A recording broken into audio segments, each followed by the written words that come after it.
Alright, so in today's speech, we're going to be learning about special needs today, and more specifically, autism. And the reason I chose this topic to talk about is because I'm in my last semester here at Iowa State to be a special ed teacher, and most of my experience so far has been with students with autism. And it's something that's really intrigued me so far, and I think it's something that a lot of people really don't know much about, so it's something that would be good to kind of have a general understanding of. So, first of all, a lot of people are probably wondering what exactly is autism, and it is a developmental disorder that affects social skills, communication, and different behaviors. So it's called autism spectrum disorder because it is such a wide range of disability.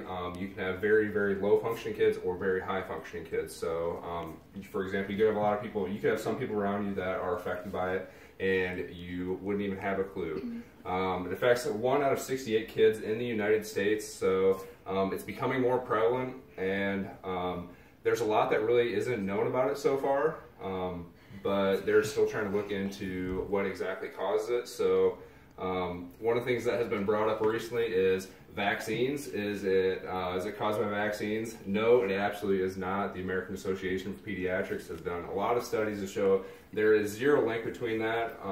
They have suggested that there are genetic and environmental influences. So some of the environmental influences are more like during pregnancy.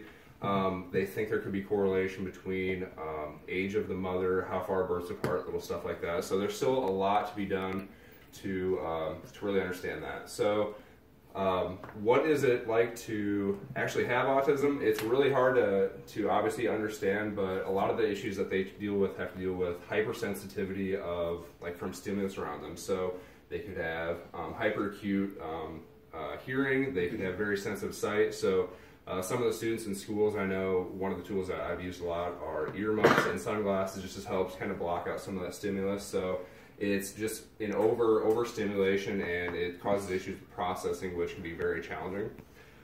So it's another issue that these students have is working with social behaviors. So they have a hard time understanding different social cues. So this could be simple stuff such as personal space, interacting with people around them, just kind of simple stuff like that.